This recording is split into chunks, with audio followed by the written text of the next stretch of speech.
Good morning students. Class 12 में आज आपका टॉपिक है डीएनए के प्रकार। ठीक, टाइप्स ऑफ डीएनए। डीएनए कितने प्रकार का होता है हम जानेंगे, और डीएनए कितने रूपों में पाया जाता है ये भी जानेंगे।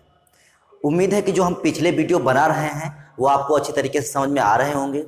ठीक, और उनको आप पढ़ते रहिए, और क्योंकि आपके पास और कोई विकल्प नहीं है, पेपर अपने टाइम पर ही होंगे। ठीक, तो आप इनको आसानी से मोबाइल पर देखते रहिए, रिवीजन करते रहिए, उनको हो सके तो उनको याद करने की कोशिश कर लीजिए, क्योंकि जो है एग्ज़ाम अपने टाइम पर हो जाएंगे। और अगर अगर आप जो है अभी तैयारी नहीं करेंगे तो फिर सब आपको पूरा एक साथ पढ़ना पड़ेगा। ठीक, तो चलिए शुरू करते हैं डीएनए के प्रकार। ठीक, टाइप्स ऑफ डीएनए।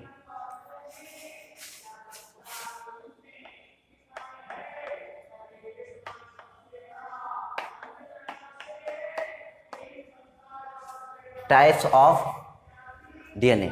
ठीक, तो टाइप्स ऑफ डीएनए में हम पहले देखेंगे डीएनए के वैकल्पिक रूप। आपको बता दें, ये जितना भी लिखा हुआ है आपको याद नहीं करना है, हम आपको अभी 1 मिनट के अंदर याद करा देंगे। ठीक, सब आपको 1 मिनट के अंदर ही याद करा देंगे।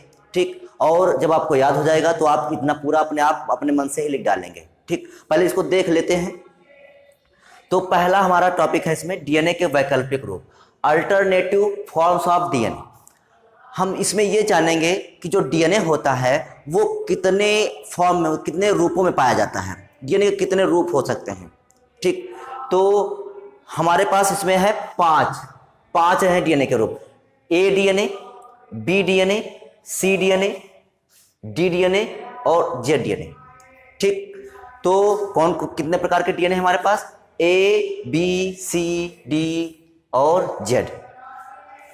अभी आप ए बी सी डी पढ़ते होंगे तो कहां से पढ़ते होंगे? ए टू जेड पढ़ते हैं ना, ए टू जेड पढ़ते हैं, तो वही है ए बी सी डी और जेड। ठीक, ए बी सी डी कहां तक पढ़ते हैं? जेड तक पढ़ते हैं, तो A B C D Z. ठीक, तो ये हमारे हो गए डीएनए के फॉर्म। अब डीएनए को याद कैसे करेंगे? देखिए, पहला देखते हैं ए डीएनए। इसमें दोनों पॉलीन्यूक्लियोटाइड श्रृंखलाएं दक्षिणावर्त को देखिए, सब में दक्षिणावर्त आया है और इसमें एक वामावर्त आया है। तो हम इसको पहले इंग्लिश में भी जान लेंगे कि दक्षिणावर्त को इंग्लिश में क्या कहते हैं।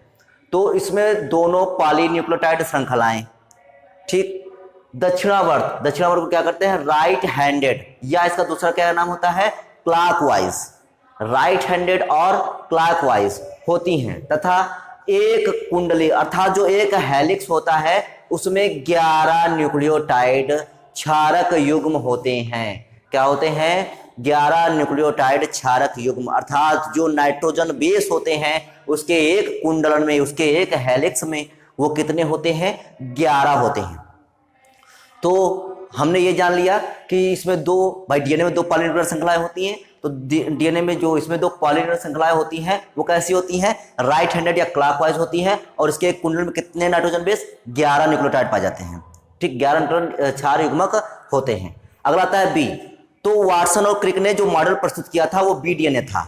हम आपको पहले बता चुके हैं जब डीएनए पढ़ाया था, तो उसमें वाटसन और क्रिक ने जो मॉडल प्रस्तुत किया था वो बी डीएनए था, जिसमें श्रृंखलाएं दक्षिणावर्त कुंडल दर्शाती हैं।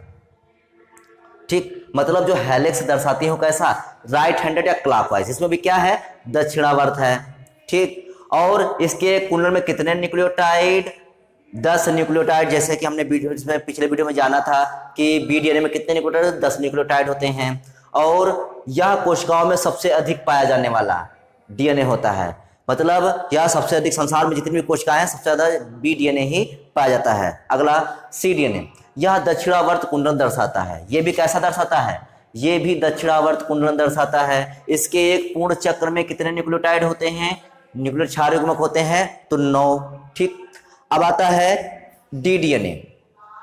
तो यह भी कैसा? यह भी दक्षिणावर्त कुंडलन दर्शाता है, और इसके एक पूर्ण चक्र में 8 न्यूक्लियोटाइड क्षार युग्मक होते हैं। ठीक, यहां पर कुंडलन कर दीजिए।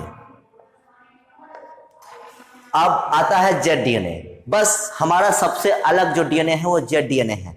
इसमें वामावर्त, ये कौन सा था? क्लॉकवाइज था, ये कैसा हो जाएगा? एंटी क्लॉकवाइज हो जाएगा। ये राइट हैंडेड था, ये कैसा हो जाएगा? लेफ्ट 100 हो जाएगा। तो इसमें वामावर्त कुंडल होता है। इसके एक पूर्ण चक्र में कितने न्यूक्लियोटाइड होते हैं? 12 होते हैं।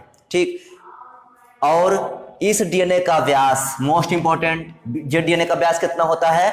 18 एंगस्ट्रॉम होता है। इसके पूर्ण चक्र की लंबाई कितनी होती है? 45 एंगस्ट्रॉम होती है। इसके दो निकटवर्ती क्षारों के मध्य के बीच की दूरी कितनी होती है? 3.7 एंगस्ट्रॉम होती है। 3.7 3.7 एंगस्ट्रॉम दूरी होती है। मोस्ट इंपॉर्टेंट है, आपसे जेड डीएनए का विकल्प में व्यास पूछा जा सकता है, लंबाई पूछी जा सकती है, दो नाइट्रोजन बेस के बीच की दूरी पूछी जा सकती है। तो ये था आपका जेड डीएनए। तो पहले हम इसको देख लेते हैं। देखिए, हमें कुछ नहीं करना है। जैसे हमें पता हो गया कि हमारे पास डीएनए कौन कौन से, A B C D Z DNA, तो हमारे पास ये डीएनए हो गए। अब सब में कैसा रोटेशन कैसा है?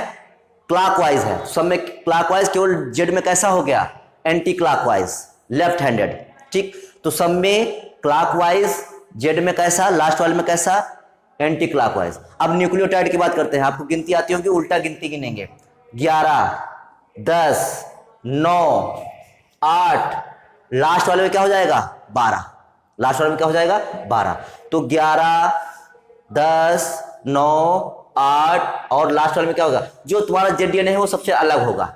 ठीक, जो जेड डीएनए है तुम्हारा सबसे अलग होगा। तो बाकी सब हमें केवल पता हो गया, जैसे A DNA, B DNA, C DNA, D DNA, Z DNA, उसमें कैसा, सब में कैसा दक्षिणावर्त जो रोटेशन होगा, अर्थात क्लॉकवाइज रोटेशन होगा। केवल जेड डीएनए में कैसा हो जाएगा? वामावर्त हो जाएगा, अर्थात एंटी क्लॉकवाइज होगा।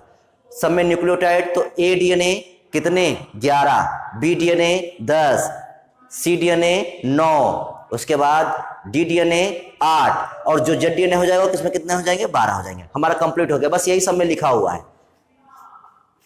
अब अगला आता है डीएनए के प्रकार। तो डीएनए जो होते हैं वो आपके दो प्रकार के होते हैं। और किसमें? यूकैरियोटिक कोशिकाओं में। तो आपके यूकैरियोटिक कोशिकाओं में दो प्रकार के डीएनए पाए जाते हैं। कितने प्रकार के? दो प्रकार के डीएनए होते हैं। पहला अक्रियाशील। अक्रियाशील को क्या कहेंगे? नॉन कोडिंग डीएनए कहेंगे। क्या कहेंगे? Non coding DNA. दूसरा था क्रियाशील, इसको क्या बोलेंगे? Coding DNA. ठीक, तो अक्रियाशील या नॉन कोडिंग डीएनए कौन होता है?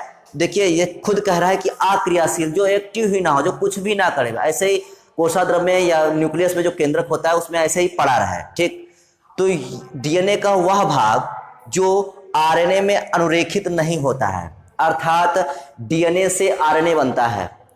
आरएनए का निर्माण किससे होता है? तो डीएनए से आरएनए का निर्माण होता है। और कैसे होता है? By the process of transcription. Transcription को हिंदी में क्या बोलते हैं? अनुरेखित। अनुरेखित, ठीक, अनुरेखन बोलते हैं इसे। तो डीएनए का वह भाग जो आरएनए में अनुरेखित नहीं होता है और आनुवंशिकता एवं कार्यकी में भाग नहीं लेता है। किसमें भाग नहीं लेता?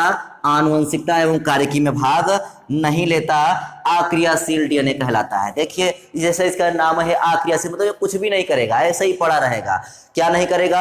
आरएनए का आरएनए का अनुरेखन नहीं करेगा, आनुवंशिकता में भाग नहीं लेगा, कार्यकी में भाग नहीं लेगा, मतलब कुछ भी नहीं करेगा। ठीक, तो अनुरेखन भाग नहीं लेगा, आनुवंशिकता, तीन चीजें, अनुरेखन, आनुवंशिकी और कार्यकी, ये तीनों में भाग नहीं लेगा। तो इस प्रकार के डीएनए को क्या बोलेंगे? अक्रियाशील या नॉन कोडिंग डीएनए कहेंगे। दूसरा आता है क्रियाशील, जैसे कि इसका नाम है क्रियाशील या कोडिंग डीएनए। क्रियाशील मतलब क्या होता है? जो एक्टिव रहे, हर काम करे, जो वो काम नहीं कर रहा है उसका काम ये करेगा। कौन करेगा? देखते हैं।